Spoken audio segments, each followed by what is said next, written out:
नमस्कार साथियों, आपका यूपीपीसीएस हिंदी मीडियम चैनल में स्वागत है।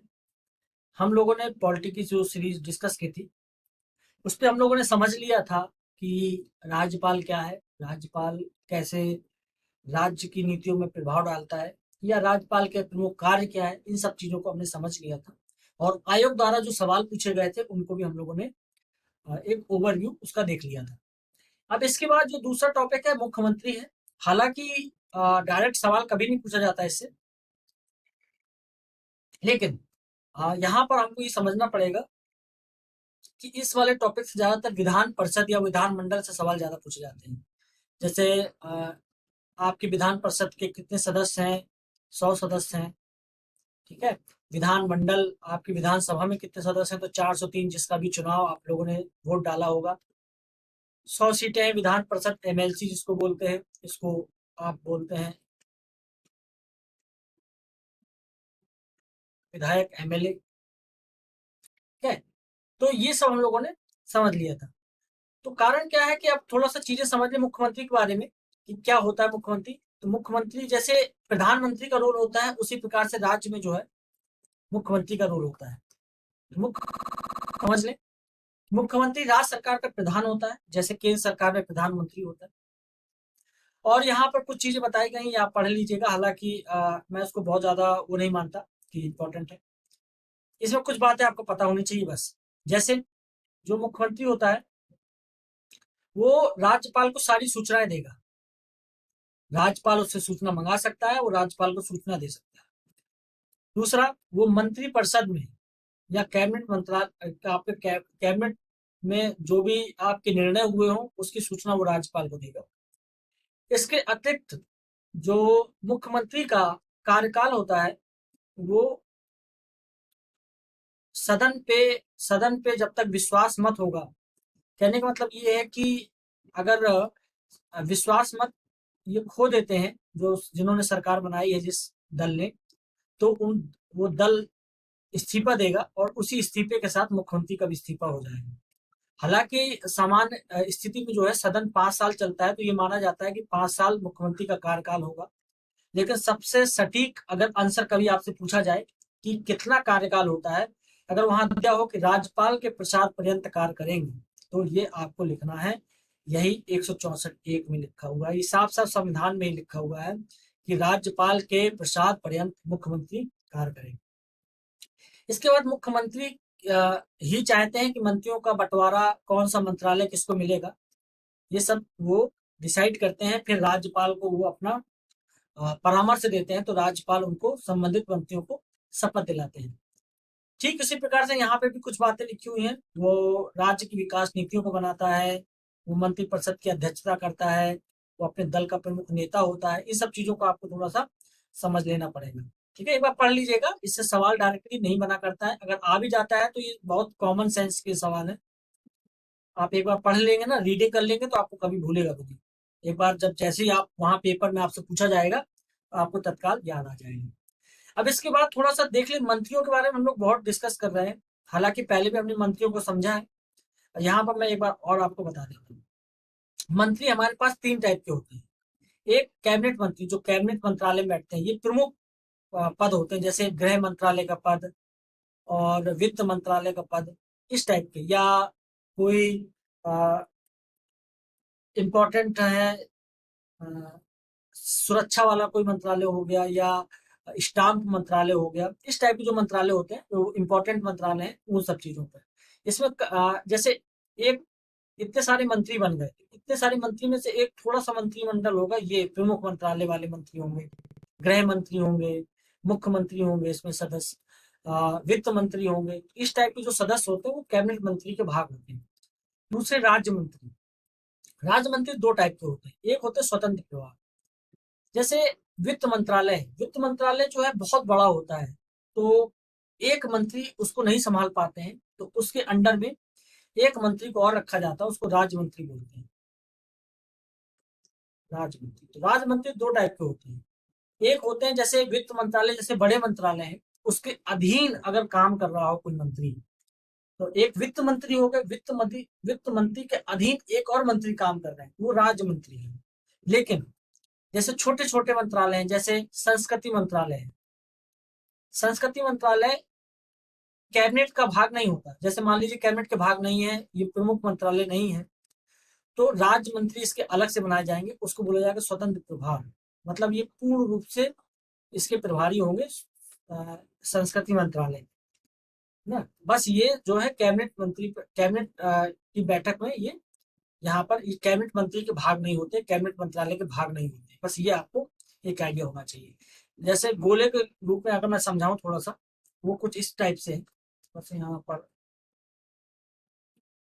देखिए, पहले तो आपको ये समझाऊं यहाँ पर, ये मंत्रालय है, ठीक है, ये सारे मंत्री हैं, ये पूरे मंत्री हैं। इसी मंत्री में से कुछ प्रमुख मंत्री होते हैं, उसको कैबिनेट मंत्री बोलते हैं। ये कैबिनेट मंत्रालय हो गया, ठीक है ना, कैबिनेट। इसी मंत्री में कुछ होते हैं स्वतंत्र प्रभार, ठीक है, अब कुछ होते हैं केवल राज्य मंत्री, अंडर में काम करने वाले। ये तो ये राज्य मंत्री हो।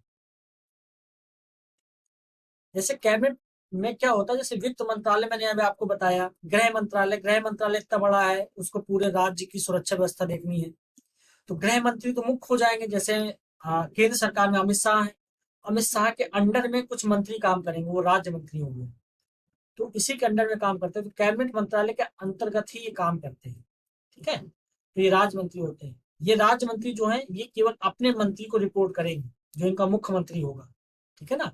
जैसे गृह राज्य मंत्री है अगर, तो गृह मंत्री को रिपोर्ट करेगा। मान लीजिए अमित शाह को रिपोर्ट करेंगे, ये प्रधानमंत्री को रिपोर्ट नहीं करेंगे। लेकिन कुछ मंत्री होते हैं जो स्वतंत्र प्रभार होते हैं, उनका कैबिनेट से लेना देना नहीं होता, लेकिन ये स्वतंत्र प्रभार है। जैसे संस्कृति मंत्रालय है, और छोटे छोटे मंत्रालय हैं। अ, कोई जैसे एक एग्जाम्पल हो जाता है स्टाम्प मंत्रालय, ये भी छोटा मंत्रालय है। और नगर उड्डयन मंत्रालय, ये सब जो छोटे छोटे मंत्रालय हैं।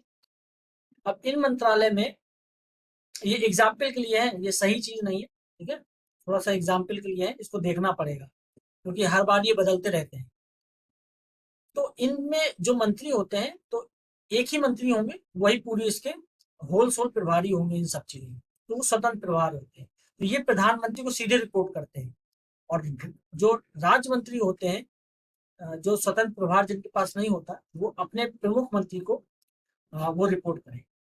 और उप मंत्री क्या होते हैं, और भी अगर देखा जाए तो उप मंत्री के रूप में मदद करने के लिए और लोगों को भी यहाँ पर बनाया जाता है। मंत्रिपरिषद का कार्यकाल कैसा होता है, तो मंत्रिपरिषद का कार्यकाल जो है वो भी आपके सदन के विश्वास पर डिपेंड है। मैंने बताया था आपको कि मंत्रिपरिषद जो है वो संपूर्ण रूप से लोकसभा के प्रति उत्तरदायी होती है। ये कहाँ की बात मैं कर रहा हूँ, केंद्र सरकार की, ठीक है। लेकिन राज्य सरकार में किसके प्रति होते हैं, विधानसभा के। सेम मॉडल है, जैसा यहाँ पे लोकसभा है वैसे यहाँ विधानसभा है। जैसे यहाँ पर विधान परिषद, सॉरी, राज्यसभा है, वैसे विधान परिषद है यहाँ पर। बस थोड़ा सा अंतर है, बहुत माइन्यूट, आपको बस थोड़ा सा माइनर सा अंतर है, वो आपको थोड़ा सा समझना पड़ेगा। तो अधिकतम कार्यकाल 5 वर्ष का हो सकता है। तो समान तौर पर मंत्रिपरिषद 5 वर्ष काम करते हैं, लेकिन उसके पहले भी ये समाप्त हो सकते हैं। जैसे आपातकाल लग गया तो समाप्त हो जाएगा, जो कंडीशंस और मैंने आपको बताई थी। अब इसके बाद जो सबसे इंपॉर्टेंट टॉपिक है जिससे सवाल बनता है, वो हमको समझना पड़ेगा कि राज्य का विधानमंडल क्या है। तो आपको पता होना चाहिए कि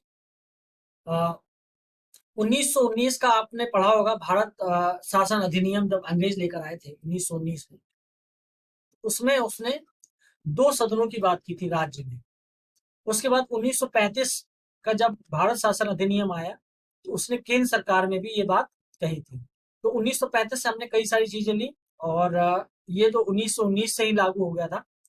तो ये सब हमारा कार्यक्रम यहाँ पर उसी समय से ये चल रहा है। तो होता क्या है विधानमंडल, विधानमंडल एक प्रकार का राज्य सरकार का सबसे बड़ा सदन है, जहां पर कानून बनाया जाता है। राज्य से संबंधित जो कानून होते हैं उसको बनाया जाता है। जैसे लोकसभा राज्यसभा बनाती है, उसी प्रकार से राज्य में भी कानून बनता है। राज्य विधानमंडल में 2 पार्ट होते हैं, एक होता है विधानसभा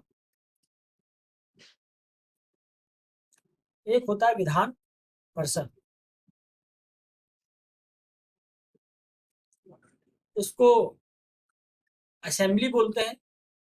आपने इसका नाम सुना होगा, एमएलए बोलते हैं, मेंबर ऑफ लेजिस्लेटिव असेंबली इसका फुल फॉर्म है। और इसको बोलते हैं एमएलसी, विधान परिषद के जो सदस्य होते हैं, जो अभी हाल में चुनाव हुआ है, ये चुनाव हुए नगर निकाय वाले, ठीक है। तो जो सॉरी स्थानीय निकाय वाले, जिसमें पंचायत सदस्य होते हैं, प्रधान वगैरह होते हैं, वो सब वोट डालते हैं इसमें। तो एमएलसी होते हैं, इसको मेंबर ऑफ लेजिस्लेटिव काउंसिल, ये काउंसिल है। ये आपको थोड़ा सा एक आइडिया होना चाहिए यहाँ पर। तो दो होते हैं, विधानसभा और विधान परिषद। सारे राज्यों में विधान परिषद नहीं है, कुछ ही राज्यों में है। मुख्य रूप से 6 राज्यों में है, ये यहाँ पर नाम दिए हुए हैं: उत्तर प्रदेश, महाराष्ट्र, बिहार, आंध्र प्रदेश और तेलंगाना। आंध्र प्रदेश में थी तो तेलंगाना उसका 2 पार्ट हो गया, तो दोनों में पोर्शन बट गया। 1 2 3 4 5 6 राज्यों में है। पहले जम्मू कश्मीर में थी, अब उसको कैंसिल कर दिया गया है, तो अब ये शामिल नहीं है, ये अब तो यूनियन टेरिटरी बन गया है, ठीक है। ये आपको आइडिया होना चाहिए। तो राज्य के विधान जो मंडल होता है उसके 2 भाग हैं, अभी मैंने आपको डिस्कस किया। तो यहाँ पर वही सब चीजें लिखी हैं। इसके संगठन की बात जो है अनुच्छेद 168 से 212 के बीच में है राज्य के विधानमंडल की। उन सब चीजों को हमें यहाँ समझना है। इसका जो लोअर सदन है उसको हम लोग बोलते हैं विधानसभा, और जो उच्च सदन है उसको विधान परिषद बोलते हैं। अब इसी पर थोड़ा सा चर्चा करेंगे। सबसे इंपॉर्टेंट विधान परिषद और विधानसभा ही रहेगी, क्योंकि इससे सवाल बनेगा। इस बार चुनाव हुए हैं इन्हीं दोनों सदनों के, तो ये इंपॉर्टेंट थोड़ा सा हो जाता है। तो ये हम लोगों ने थोड़ा सा समझ लिया है। जैसे एक कुछ आपको मैं चीजें बताऊं, विधानसभा, उत्तर प्रदेश की विधानसभा में कितने सदस्य होते हैं, तो 403। और विधान परिषद में कितने होते हैं, 100 में भी 90 जो है वो चुनकर आते हैं, मतलब वोट डाला जाता है उन पर। ये भी अप्रत्यक्ष वोट होता है, जैसे आप प्रधान डालेंगे, शिक्षा संवर्ग के लोग डालेंगे। लेकिन जो 10 होते हैं उसको मनोनीत किया जाता है, चुना जाता है राज्यपाल द्वारा, है। तो चुनाव केवल 90 का होता है। यहाँ 403 में सभी लोगों को 403 का चुनाव होगा। आप लोगों ने भी वोट डाला होगा, इस बार चुनाव हुआ था ये आपको एक आइडिया होना चाहिए। फिर विधानसभा के स्पीकर कौन है वर्तमान में, ये यूपी रिलेटेड थोड़ा सा करंट अफेयर्स आपको आइडिया इस पे आपको रखना होगा। तो ये सब चीजें हैं। यहाँ पर आज इतना ही है। अब इसके बाद चलेंगे विधान परिषद को पहले डिस्कस करेंगे, फिर विधानसभा को डिस्कस करेंगे, साथ साथ में उसके सवालों को भी देखने का प्रयास करेंगे कि किस प्रकार के सवाल हमसे पूछे जाते हैं, ठीक है। तो हम लोगों ने यहाँ पर क्या क्या समझा, जो मुख्य रूप से है वो समझा हमने विधानमंडल, जिसकी बात की गई है 168 से लेकर 212 तक। ये अध्याय 6 चल रहा है, भाग 6, ठीक है। ये याद रखने की जरूरत नहीं है, ये तक का इंपॉर्टेंट नहीं है। जैसे कुछ इंपॉर्टेंट होते हैं तो वो मैं आपको बता देता हूँ। तो इसी में हम लोगों ने विधानसभा डिस्कस किया, और यहाँ पर हमने विधान परिषद। अब इन्हीं पर थोड़ा सा चर्चा करनी है। लेकिन अगर पूछा जाए विधानमंडल का पार्ट कौन कौन होता है, तो इसमें राज्यपाल भी शामिल होंगे। जैसे वहां पर आपके राष्ट्रपति शामिल होते हैं, उसी प्रकार से यहाँ पर, क्योंकि ये लोग बिल पारित करेंगे और उसको लास्ट में साइन कौन करेगा, राज्यपाल। तो ये पार्ट होते हैं, ये हिस्सा होते हैं इसका। तो अब चलिए नेक्स्ट लेक्चर में जब मिलेंगे तो विधानसभा और विधान परिषद को समझेंगे। आज का केवल ओवरव्यू देने के लिए था, और साथ में इन पर सवाल भी करेंगे जो पूछे गए। बहुत इंपॉर्टेंट है, इससे सवाल जरूर आएगा। इस बार चुनाव हुए हैं, क्योंकि ये करंट का टॉपिक भी है, इससे सवाल आपसे पूछे जाएंगे। तो आज फिर इतना ही रखेंगे। हम लोगों ने क्या क्या डिस्कस कर लिया, मुख्यमंत्री को समझ लिया, मंत्रियों के बारे में थोड़ा सा जान लिया, और अब जानेंगे जो विधानसभा क्या है, विधान परिषद क्या है। आज इतना ही है, फिर मुलाकात होगी आपसे नेक्स्ट लेक्चर में। नमस्कार।